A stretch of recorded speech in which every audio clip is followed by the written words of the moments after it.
बिस्मिल्लाहिर्रहमानिर्रहीम। आखिरी बॉल तक खेलना और आखिरी गोली तक लड़ना और आखिरी सांस तक अपने मौक़िफ़ पर कायम रहना, इस तरह की बातें हो रही हैं।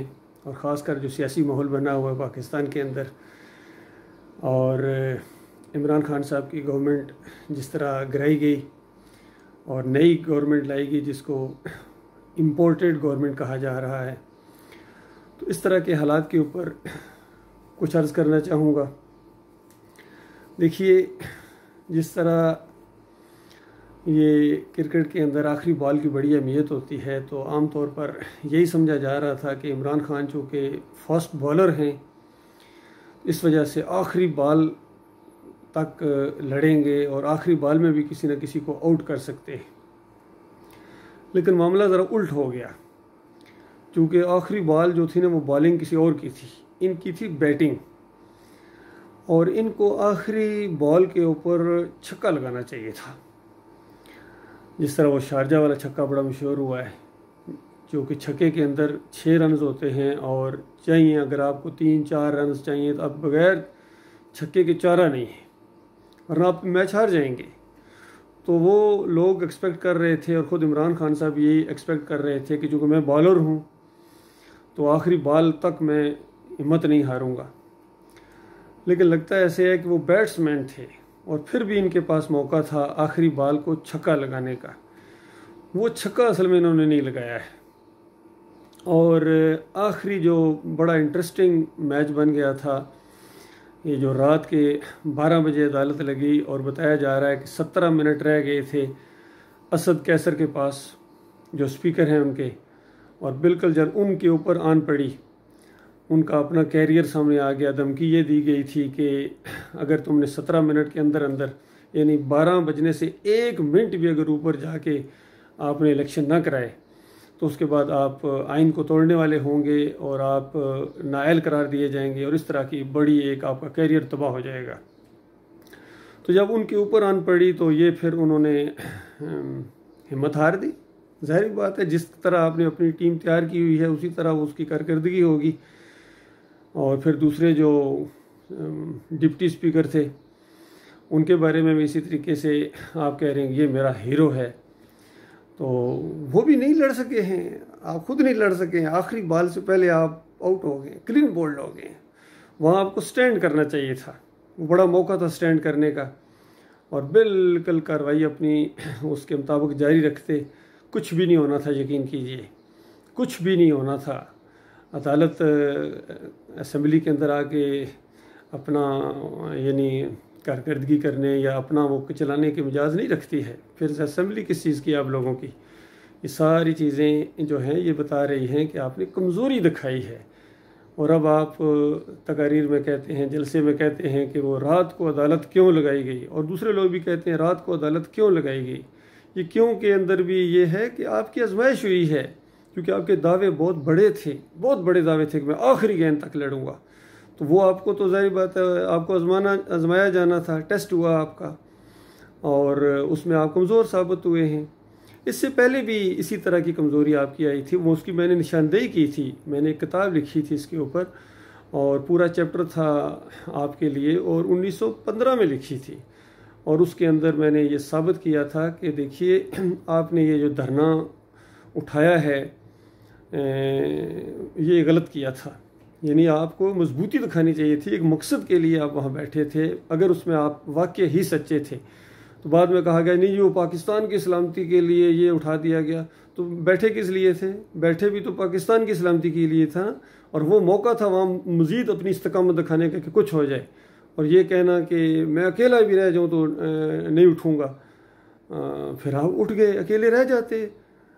फिर आपने एक बहुत लूज़ बयानात वहाँ देने शुरू कर दिए कि देखो जल्दी करो, ये हुकूमत कराओ, मैंने शादी भी करनी है, इस तरीके से अल्फाज। ये तो ये लूज़ टॉक होती है, इससे वो अच्छा असर नहीं पड़ता। एक लीडर को इस तरह की लूज़ टॉक और कमज़ोर बयान नहीं देने चाहिए। तो उसके बाद फिर जब वो धरना ख़त्म करने के बाद वहाँ APC की कॉन्फ्रेंस हुई, और वहाँ आप नवाज शरीफ के बिल्कुल साथ बैठे हुए जिस तरह गप्पें लगा रहे थे और हंस रहे थे, तो ये इस चीज़ ने आपको कमज़ोर कर दिया है। तो ये बहुत बड़ा टेस्ट हुआ आपका, दोनों मौक़ों के ऊपर आपने कमज़ोरी दिखाई है, तो इस कमज़ोरी को दूर करें। और फिर देखिए, जिस बंदे को आप हीरो कह रहे हैं अपना, इन दो हजरात को, तो ये आपके तो हीरो हो सकते हैं, लेकिन ईमान, अकीदे, तौहीद और इस्लाम के लिहाज से ये बिल्कुल ज़ीरो हैं, ज़ीरो। एक तो ये है कि ये एक मुशरकाना निज़ाम की क़यादत कर रहे थे, तो इस्लाम के अंदर ये जमहूरियत का सिस्टम, ये इस तरह की पार्लियामेंट, उस तरह की हल्ला गुल्ली और एक दूसरे को लान तान करना, ये नहीं होता है। इस्लाम का बड़ा मजबूत निज़ाम है, बड़ा प्यारा निज़ाम है। आप मिसालें देते हैं नबी अलैहिस्सलाम और सहाबाए किराम की, तो क्या वो निज़ाम आपने कभी नहीं पढ़ा है कि 13 साल मक्का के अंदर किस तरह दावत उठाई गई थी और मौक़िफ़ क्या था? हालांकि वो बादशाह पेश कर रहे थे कि आप हमारे बादशाह बन जाएं, मुतफ़िका तौर पर आप हमारे बादशाह हैं, लेकिन ये बात ना कहें कि ये लात मनात हुबल और इब्राहीम अलैहिस्सलाम हमारे गौस नहीं है, इनके सामने झुकना, इनको पुकारना, इनके वास्ते वस्कीले, इनके रुकू और सजदे, ये जो आप एतराज़ करते हैं कि कुफ्र शिरक है और तुम्हारे बाप दादा ये करते करते जहन्नम की आग का ईंधन बन गए, अब उसके बाद तुम्हारी बारी आनी है, तो ये बड़ी सख्त बात है, ये हम बर्दाश्त नहीं कर सकते, ये ना कहा करें। बाकी फिर भी बात आपकी मानने के लिए तैयार हैं, सारी बातें आपकी मानेंगे, पूरा साल मानेंगे उसी तरह जिस तरह आप कहते हैं, लेकिन साल का एक चंद मिनट भी आप हमें नहीं देते हैं वो कुछ करने के लिए जो बाप दादा करने आ रहे हैं। तो इस पर कहा जाता था एक हाथ पर सूरज रख दो, एक पर चांद रख दो, ये नहीं होगा, मेरी जान जाएगी या ये दीन गलबा पकड़ेगा।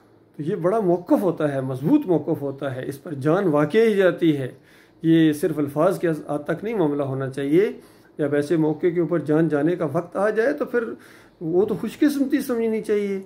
लेकिन यहाँ जब थोड़ा सा भी वो गिरफ्तारी का डर हुआ तो जनाब वो असद कैसर साहब के गुब्बारे से भी हवा निकल गई और फिर कासम सूरी साहब के गुब्बारे से भी हवा निकल गई, खुताब के गुब्बारे से हवा निकल गई और फिर ममियाना शुरू कर दिया।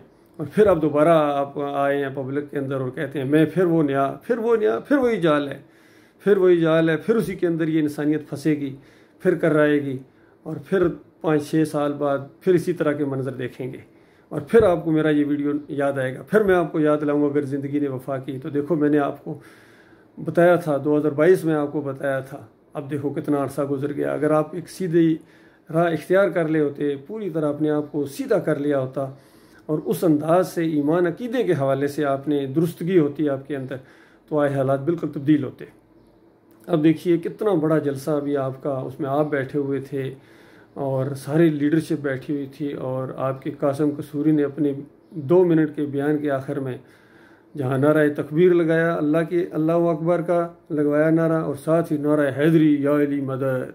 तो बताओ कहाँ गया आपका या का नाबुदू व या का नस्ताइन, ख़त्म हो गया, छुट्टी हो गई, आपके माथे पर बल ना पड़ा, बल्कि खुश हुए लोग। इससे पहले भी वो एक ऐसी धुन सी वहाँ सुनाई जा रही थी, तराना सुनाया जा रहा था कवाली वाले अंदाज में, खालिस मुशरकाना वो अल्फाज थे, उसके ऊपर आप झूम रहे थे, ऐसे ऐसे झूम रहे थे। तो आपके दिमाग के अंदर शिरक है, आपके अकायद के अंदर शिरक है, नज़रियात के अंदर शिरक है। इसी वजह से आप मज़ार के सामने सजदा भी जब करते हैं तो मानते नहीं हैं कि ये शिरक है। ये जो वो मोहब्बत है, वो मोहब्बत में ही शिरक होता है, मोहब्बत में शिरक होता है। ईसा अलैहिस्सलाम को अल्लाह का जो बेटा करार देते हैं, क्या वो नफ़रत में करार देते हैं? नहीं, मोहब्बत में करार देते हैं। इसी तरह उज़ैर अलैहिस्सलाम को अल्लाह का बेटा, फिर ये आखिरी उम्मत जो नबी अलैहिस्सलाम को अल्लाह की ज़ात का टुकड़ा करार देते हैं, नूर में नूरुल्लाह कहते हैं, या रसूल मदद या अली मदद की पुकारें लगाते हैं, तो क्या ये नफ़रत में लगाते हैं? नहीं, मोहब्बत में लगाते हैं, मोहब्बत में ही शिरक किया जाता है। इसीलिए नबी अलैहिस्सलाम ने बिल्कुल ज़ोर दे के कहा था कि देखो मुझे उस तरह ना बढ़ाना चढ़ाना जिस तरह ईसा इब्न मरियम को बढ़ाया गया है। हलाक हो गए बढ़ा चढ़ा कर पेश करने वाले, मारे गए। जिस तरह आप कहते हैं ना कि वो मारी गई वो कौमें हलाक हो जाती हैं, वो कौमें जो बड़ों को सज़ा नहीं देती हैं और छोटों को सज़ा देती हैं, बिल्कुल सही बात है आपकी। और इसी तरीके से हलाक हो गए जो बढ़ा चढ़ा कर पेश करने वाले और पूजने वाले अल्लाह के बंदों को, तो ये हलाक हो गई, कौमें हलाक हो गई इसी तरीके से, शिरक की वजह से मारी गई। और आप जो आज जो पाकिस्तान में अफरा तफरी मची हुई है, ये शिरक की वजह से है। ये जो आपका आपस में मुकाबले, ये हक और बातिल के मुकाबले नहीं है, हक और बातिल की जंग नहीं है, ये दो बातिल आपस में टकरा रहे हैं। और ज़ाहिर बात है जो ताकतवर होगा या जिसको अल्लाह ताला गलबा देना चाहेगा, अल्लाह ताला जब गलबा देता है तो इसका मतलब ये नहीं होता है कि अल्लाह ताला उससे खुश भी है।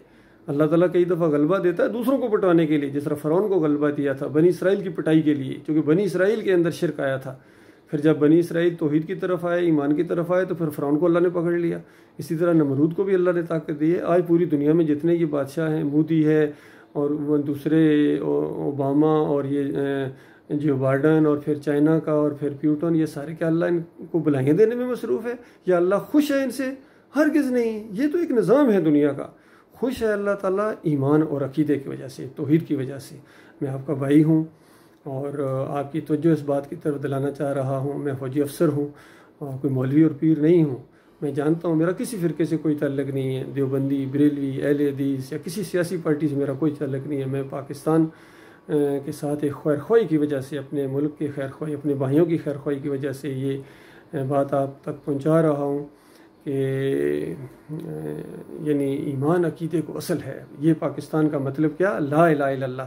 देखिए अभी भी आपको ला इलाहा इल्लल्लाह का मतलब नहीं पता है। उस वक्त भी जो नारे लगाए गए थे पाकिस्तान का मतलब क्या, ला इलाहा इल्लल्लाह, उनको भी मतलब नहीं पता था, वरना ये कभी पाकिस्तान के अंदर शिरक ना होता। और पाकिस्तान, पाक सरजमीन, इसको शिरक और कुफ्र से बिल्कुल पाक किया जाता, बुतों से पाक किया जाता, मज़ारों से, गुम्बद से, उर्स और मेलों से, पीरी मुरीदी से, जमहूरियत के शिरक से और तावीज़ गंडे से, हर किस्म के शिरक से इसको पाक किया जाता। वास्ते वसीले, रुकू सजदे इस मुल्क में बिल्कुल ना होते। ये एक मॉडल स्टेट बनती पूरी दुनिया के लिए, ये है इस्लाम।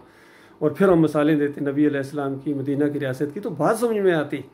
बाकी आप मदीना की रियासत को सिर्फ एक इकानमी के तौर पर लेते हैं, ईमान अकीदे की वो बात आप करते ही नहीं हैं, बल्कि उसका उल्ट करते हैं। तो ये मामला है। फिर किसी और को मत दोष दें कि फ़ौज ने हमारा साथ नहीं दिया, तो फिर ये तो वो फ़ौज नहीं साथ देती है। फ़ौज अपने एक सिस्टम के तहत चल रही है। मैं फ़ौजी अफसर हूँ, मुझे पता है, वो कभी इन चीज़ों में मुदाखलत नहीं करते हैं। जब भी मुदाखलत हुई है सिविल मामलात में, वो मजबूर होकर आए हैं, यकीन कीजिए। और बहरहाल जब भी पाकिस्तान की सालमियत को ख़तरा हो, उनको मुदाखलत करनी चाहिए। मुदाखलत चूँकि उन्होंने कसम खाई हुई है पाकिस्तान की सालमियत की, रियासत की सालमियत की, और उसका तकाजा होता है कि वो फिर मुदाखलत करें। अभी भी कमज़ोर लोगों के हाथों में ये सिस्टम चला गया है और बड़ा ख़तरा है कि ये हमारा एटमी प्रोग्राम और दूसरी चीज़ें, असासे, कौमी असासे जो हैं, ये कहीं यानी लीक ना हो जाए। ये कमज़ोर हाथों में इम्पोर्टेड हुकूमत है, ये बात तो है। पीछे जो कुंडियाँ लाने वाले हैं वो बड़े दूर बैठे हुए हैं, तो वो आस्ता आस्ता आपको बड़े अपने शिकंजे में ले लेंगे और फिर आप कुछ नहीं कर सकेंगे। अभी भी वक्त है कि मजबूत हाथों में पाकिस्तान को दिया जाए और इसके ऊपर बड़ी संजीदगी इख्तियार किया जाए। और ये जो जमहूरियत को 75 साल से इस बुत की पूजा हो रही है, इसको बिल्कुल पाश पाश कर दो। अपना इस्लाम हमारे पास मौजूद है, दीन है, तौहीद है, नबी अलैहिस्सलाम का तरीका है, सहाबाए किराम के तरीके हैं, सब कुछ मौजूद है मेरे प्यारे भाइयों। सिर्फ इख्तियार करने की ज़रूरत है। बहैसियत कौम आप नहीं इख्तियार कर रहे हैं। आप पूरी तरह आपने साबित किया है कि आपको अल्लाह और अल्लाह के रसूल का तरीका पसंद नहीं है। आपको ये जमहूरियत, ये अंग्रेज़ों का तरीका, यूनानियों का तरीका, ये ज़्यादा पसंद है। इसको ख़तरा है, इसको ख़तरा है और इसको ख़तरा होना चाहिए। जब इस्लाम की बात आप करेंगे तो इसको ख़तरा होगा और इस बुत को पाश पाश होना चाहिए और फिर कभी दोबारा उठने ना पाए। अल्लाह के बंदों गौर व फिक्र करो। अल्लाह ताला आप सब की हिफाजत करे, हमारे मुल्क की हिफाजत करे, हमारी सरहदों की हिफाजत करे और इस सिलसिले में आपकी मज़ीद रहनुमाई की जा सकती है इंशाअल्लाह। और बड़ी संजीदगी के साथ ये गौर व फिक्र करने का मामला है।